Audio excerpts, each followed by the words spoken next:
ରାଜନୀତିର ଏହି ଯେଉଁ କୋଳାହଳ ତା ଭିତରେ ପ୍ରକୃତ ସତ୍ୟଟା ଥାଏ କେଉଁଠି ଜାଣନ୍ତି ସେଇଟା ଲୁଚି ରହିଥାଏ ସଂଖ୍ୟାରେ ତଥ୍ୟ ଭିତରେ। ଆଜି ଆମେ କଟକ ସଦରର ନିର୍ବାଚନକୁ କେବଳ ସେହି ତଥ୍ୟ ଆଉ ସଂଖ୍ୟା ମାଧ୍ୟମରେ ହିଁ ବୁଝିବାକୁ ଚେଷ୍ଟା କରିବା ଆଉ ଜାଣିବା ସେଠାକାର ଲୋକଙ୍କ ପ୍ରକୃତ ସ୍ୱର କ'ଣ କହୁଛି। ଦେଖନ୍ତୁ, ପ୍ରତିଟି ନିର୍ବାଚନର ଗୋଟେ ଗୋଟେ କାହାଣୀ ଥାଏ, ଆଉ ଆଜିର ଏ କାହାଣୀ ସିଧା ଓଡ଼ିଶାର ହୃଦୟରୁ। ଆମେ କଟକ ସଦର ନିର୍ବାଚନ ମଣ୍ଡଳୀର ଗଭୀରକୁ ଯାଇ ସେଠାକାର ରାଜନୈତିକ ସ୍ଥିତିକୁ ପୁରା ତନ୍ନ ତନ୍ନ କରି ଦେଖିବା। ତେବେ ଆଜି ଆମର ଏହି ବିଶ୍ଳେଷଣରେ ଆମେ କ'ଣ ସବୁ ଦେଖିବା? ପ୍ରଥମେ ଲୋକଙ୍କ ସ୍ୱରକୁ ବୁଝିବା, ତାପରେ ସେହି ସ୍ୱର ଭୋଟ ବ୍ୟାକ୍ସରେ କେମିତି ସଂଖ୍ୟାରେ ବଦଳିଲା ତାକୁ ଦେଖିବା। ଆମେ ବୁଝିବାକୁ ଚେଷ୍ଟା କରିବା କାହିଁକି ଜନାଦେଶ ଏମିତି ବଦଳିଗଲା, ଆଉ ଭବିଷ୍ୟତରେ ଲୋକଙ୍କ ସହ ପୁଣିଥରେ ଯୋଡ଼ି ହେବାର ବାଟ କ'ଣ, ଆଉ ସବା ଶେଷରେ ଜଣେ ନେତାର ପ୍ରକୃତ ଦାୟିତ୍ୱ କ'ଣ ହେବା କଥା ସେ ବିଷୟରେ ଆଲୋଚନା କରିବା। ଚାଲନ୍ତୁ ଆରମ୍ଭ କରିବା ଆମର ପ୍ରଥମ ଭାଗରୁ, ଲୋକଙ୍କର ସ୍ୱର। ଦେଖନ୍ତୁ, କୌଣସି ବି ନିର୍ବାଚନର ଫଳାଫଳକୁ ଠିକ୍ରେ ବୁଝିବାକୁ ହେଲେ ନା ଆମକୁ ପ୍ରଥମେ ସେଠିକାର ମତଦାତାଙ୍କର ଦୈନନ୍ଦିନ ଜୀବନ ଆଉ ତାଙ୍କର ସମସ୍ୟାଗୁଡ଼ିକୁ ବୁଝିବାକୁ ପଡ଼ିବ। ଯୁବପିଢ଼ିଙ୍କ ପାଇଁ ଭିକାରୀ, ଖରାପ ରାସ୍ତା ଆଉ ଡ୍ରେନେଜ ବ୍ୟବସ୍ଥା, ବାରମ୍ବାର ବିଜୁଳି କଟିବା, ପିଇବା ପାଣିର ଅଭାବ ଆଉ ଠିକ୍ ସମୟରେ ଡାକ୍ତରୀ ସୁବିଧା ନ ମିଳିବା, ଏଗୁଡ଼ିକ କେବଳ ସାଧାରଣ ସମସ୍ୟା ନୁହେଁ, ଏଗୁଡ଼ିକ ହେଉଛି ଲୋକଙ୍କ ଦୈନନ୍ଦିନ ସଂଘର୍ଷ। ଆଉ ଯେତେବେଳେ ଜଣେ ଭୋଟର ଏସବୁ ସମସ୍ୟା ଭିତରେ ବଞ୍ଚେ, ତାର ଭୋଟ ଆଉ ଖାଲି ଏକ ରାଜନୈତିକ ନିଷ୍ପତ୍ତି ହୋଇ ରହେନି, ସେଇଟା ନିଜ ସମ୍ମାନ ପାଇ ଏକ ସ୍ୱର ପାଲଟିଯାଏ। ଆଚ୍ଛା, ଲୋକଙ୍କ ମନର କଥା ତ ଶୁଣିଲେ, ଏବେ ଆସନ୍ତୁ ଦେଖିବା ସେଇ ଭାବନା ସଂଖ୍ୟାରେ କେମିତି ପ୍ରତିଫଳିତ ହେଲା। କାରଣ ନିର୍ବାଚନର ସବୁଠୁ କଠୋର ଆଉ ସ୍ପଷ୍ଟ ସତ୍ୟ ହେଉଛି ସଂଖ୍ୟା। କଟକ ସଦରରେ 2024ରେ ମୋଟ ପଞ୍ଜୀକୃତ ଭୋଟରଙ୍କ ସଂଖ୍ୟା ଥିଲା 2,29,006। ଏ ସଂଖ୍ୟାଟା ଛୋଟ ନୁହେଁ, ଭାବିଲେ ଆଶ୍ଚର୍ଯ୍ୟ ଲାଗେ।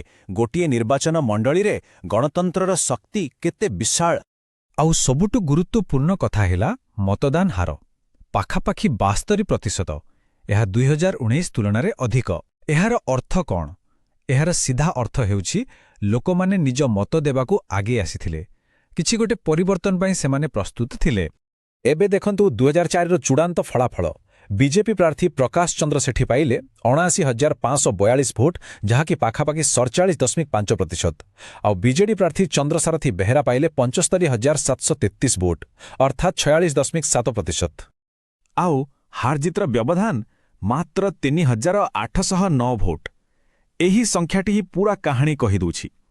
ଏହା ଦର୍ଶାଉଛି ଯେ ଏଠି କୌଣସି ବଡ଼ ଲହର ନଥିଲା, ବରଂ ଏହା ଏକ ଚୁପଚାପ କିନ୍ତୁ ବହୁତ ନିର୍ଣ୍ଣାୟକ ପରିବର୍ତ୍ତନ ଥିଲା, ଯାହା ଅଳ୍ପ କିଛି ଭୋଟ ଦ୍ୱାରା ହିଁ ସ୍ଥିର ହୋଇଗଲା। ଏଠି ଦେଖନ୍ତୁ ପରିବର୍ତ୍ତନର ଚିତ୍ର କେତେ ସ୍ପଷ୍ଟ। 2019ରେ ବିଜେଡିର ଭୋଟ ଥିଲା 55%ରୁ ଅଧିକ, ଯାହା 2024ରେ ଖସିଆସିଲା 46%କୁ, ପ୍ରାୟ 9%ର ହ୍ରାସ। ତେବେ ପ୍ରଶ୍ନ ଉଠୁଛି, ଏ ଭୋଟ ଗଲା କୁଆଡ଼େ? ସ୍ପଷ୍ଟ ଦେଖାଯାଉଛି ବିଜେପି ଏହି ବିରୋଧୀ ଭୋଟକୁ ନିଜ ଆଡ଼କୁ ଆଣିବାରେ ସଫଳ ହେଲା। କିନ୍ତୁ ମୂଳ ପ୍ରଶ୍ନ ହେଉଛି, ଏମିତି ହେଲା କାହିଁକି? ଏବେ ଆମେ ଘଟଣାର ମୂଳକୁ ଯିବା। କେବଳ କ'ଣ ହେଲା ଦେଖିବାନି, ବରଂ କାହିଁକି ହେଲା ତାକୁ ବୁଝିବାକୁ ଚେଷ୍ଟା କରିବା। ଆମେ କୌଣସି ବ୍ୟକ୍ତିବିଶେଷଙ୍କ କଥା କହିବାନି, ଆମେ ବ୍ୟବସ୍ଥାଗତ କାରଣଗୁଡ଼ିକୁ ଖୋଜିବା। ଦେଖନ୍ତୁ, ଏହି ଫଳାଫଳ ପଛରେ କୌଣସି ଗୋଟିଏ କାରଣ ନଥିଲା, ଏହା ଅନେକଗୁଡ଼ିଏ ଜିନିଷର ମିଶ୍ରଣ ଥିଲା। ଜାତୀୟ ସ୍ତରରେ ବିଜେପିର ପ୍ରଭାବ, ବିଜେଡିର ଭୋଟ ହାରରେ ବଡ଼ ଧରଣର ହ୍ରାସ, ଛୋଟ ଛୋଟ ଦଳର ଭୋଟ ଗୋଟିଏ ପଟକୁ ଯିବା, ସମାଜରେ ବଢ଼ୁଥିବା ଧ୍ରୁବୀକରଣ ଓ ଆକ୍ରମଣାତ୍ମକ ପ୍ରଚାର, ଏବଂ ସହରାଞ୍ଚଳ ଭୋଟରଙ୍କ ମନରେ ଥିବା କିଛି ସନ୍ଦେହ, ଏସବୁ ମିଶି ଏହି ଫଳାଫଳକୁ ରୂପ ଦେଇଥିଲା। ଗୋଟିଏ ଭୋଟ ହେଉଛି ଜନସାଧାରଣଙ୍କ ମତ ବ୍ୟକ୍ତ କରିବାର ଏକ ମାଧ୍ୟମ। ତେଣୁ ରାଜନୈତିକ ବ୍ୟବସ୍ଥାର ମୂଳ କର୍ତ୍ତବ୍ୟ ହେଲା ସେହି ମତକୁ ସମ୍ମାନର ସହ ଶୁଣିବା, ଆଉ କେବଳ ଶୁଣିବା ନୁହେଁ, କାମ ମାଧ୍ୟମରେ ତାର ଉତ୍ତର ଦେବା। ଯଦି ଆମେ କଟକ ସଦରର ଇତିହାସକୁ ଦେଖିବା, ତେବେ ଗୋଟିଏ କଥା ସ୍ପଷ୍ଟ ହୋଇଯାଏ। 2000 ମସିହାରେ ବିଜେପି, 2004ରେ ସ୍ୱାଧୀନ, 2009ରେ ବିଜେଡି, ଆଉ 2024ରେ ପୁଣି ବିଜେପି। ଏଥିରୁ କ'ଣ ଜଣାପଡ଼ୁଛି? ଜଣାପଡ଼ୁଛି ଯେ କଟକ ସଦରର ମତଦାତା କାହାରିକୁ ସବୁଦିନ ପାଇଁ ସିଂହାସନ ଦିଅନ୍ତି ନାହିଁ। ଏଠାରେ କ୍ଷମତା ସବୁବେଳେ ଅସ୍ଥାୟୀ। ରୋଗର କାରଣ ତ ଜଣାପଡ଼ିଗଲା। ଏବେ ଆସନ୍ତୁ ସମାଧାନର ବାଟ ବିଷୟରେ ଚିନ୍ତା କରିବା। ଲୋକଙ୍କର ସେହି ହଜିଯାଇଥିବା ବିଶ୍ୱାସକୁ ପୁଣିଥରେ କେମିତି ଫେରାଇ ଅଣାଯାଇପାରିବ, ସେଥିପାଇଁ ଏକ ସଠିକ୍ ଯୋଜନା କ'ଣ ହୋଇପାରେ? ଏହି ପୂରା ରଣନୀତିର ମୂଳ ମନ୍ତ୍ର ହେଉଛି କେବଳ ପ୍ରଚାରର କୋଳାହଳ ନୁହେଁ, ଲୋକଙ୍କର ବିଶ୍ୱାସ ଅର୍ଜନ କରନ୍ତୁ। Earn trust, not just noise. ଏହା ହିଁ ସବୁଠୁ ଗୁରୁତ୍ୱପୂର୍ଣ୍ଣ। ଏହି ବିଶ୍ୱାସ ଫେରାଇ ଆଣିବା ପାଇଁ ଏକ ଚତୁର୍ମୁଖ ସିଦ୍ଧାନ୍ତ ଆପଣେଇବାକୁ ହେବ। ପ୍ରଥମତଃ ସଠିକ୍ ନିର୍ବାଚନୀ ରଣନୀତି ଅର୍ଥାତ୍ କେଉଁ ଭୋଟରଙ୍କ ପାଖକୁ ଯିବାକୁ ହେବ ତାକୁ ଠିକ୍ ଭାବେ ଚିହ୍ନଟ କରିବା। ଦ୍ୱିତୀୟରେ ତୃଣମୂଳ ସ୍ତରରେ ସଂଗଠନକୁ ପୁଣିଥରେ ସକ୍ରିୟ କରିବା। ତୃତୀୟରେ ସରକାରୀ ଯୋଜନାର ଲାଭ ଯେମିତି ଲୋକଙ୍କ ପାଖରେ ସତରେ ପହଞ୍ଚୁଛି ତାକୁ ସୁନିଶ୍ଚିତ କରିବା। ଆଉ ଚତୁର୍ଥରେ ନେତା ନିଜେ ଲୋକଙ୍କ ସହ ସିଧାସଳଖ ସମ୍ପର୍କ ସ୍ଥାପନ କରିବା। ଏହି ଚାରୋଟି ଯାକ ଜିନିଷ ମିଶିଲେ ହିଁ କାମ ହେବ। ଆଉ ଏସବୁ କେବଳ କଥାରେ ନୁହେଁ, କାମରେ କରିବା ପାଇଁ ଏକ 90 ଦିନର ସମୟ ଭିତ୍ତିକର ଯୋଜନା ଦରକାର। ନିର୍ବାଚନର 90 ଦିନ ପୂର୍ବରୁ ବୁଥ୍ ସ୍ତରର ସଂଗଠନକୁ ମଜବୁତ କରିବା, 45 ଦିନ ପୂର୍ବରୁ ଯୁବକ ଆଉ ସଂଖ୍ୟାଲଘୁଙ୍କ ପାଖରେ ପହଞ୍ଚିବା, 30 ଦିନ ପୂର୍ବରୁ ପ୍ରତିଟି ଭୋଟରଙ୍କ ସହ ଯୋଗାଯୋଗ ବଢ଼ାଇବା, ଆଉ ଶେଷ ଦିନରେ ସେହି ସମ୍ପର୍କକୁ ଭୋଟରେ ପରିଣତ କରିବା। କିନ୍ତୁ ଗୋଟେ କଥା ମନେ ରଖିବାକୁ ହେବ, ରଣନୀତିର ଶେଷ ଲକ୍ଷ୍ୟ କେବଳ ନିର୍ବାଚନ ଜିତିବା ନୁହେଁ, ତାଠାରୁ ବହୁତ ବଡ଼ କିଛି। ରଣନୀତିକୁ ପ୍ରକୃତ ସେବା ସହିତ ଯୋଡ଼ିବାକୁ ପଡ଼ିବ। ଆସନ୍ତୁ ଦେଖିବା ଏହା କିପରି ସମ୍ଭବ।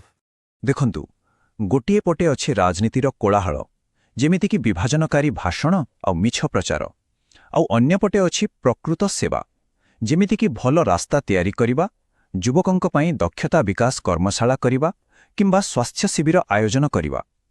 ରାଜନୀତିକ କାର୍ଯ୍ୟର ପ୍ରକୃତ ଉଦ୍ଦେଶ୍ୟ ହେଉଛି ଏହି ସେବା, କୋଳାହଳ ନୁହେଁ। ଜଣେ ବ୍ୟକ୍ତିର ସମ୍ମାନର ଅର୍ଥ ହେଉଛି ତାଙ୍କର ବ୍ୟକ୍ତିଗତ ଗୋପନୀୟତା ଏବଂ ତାଙ୍କ ତଥ୍ୟର ସମ୍ମାନ। ଲୋକଙ୍କ ସହ ସମ୍ପର୍କ ସ୍ଥାପନ କରନ୍ତୁ, କିନ୍ତୁ ତାଙ୍କ ବ୍ୟକ୍ତିଗତ ଜୀବନରେ ଅନୁପ୍ରବେଶ କରନ୍ତୁ ନାହିଁ।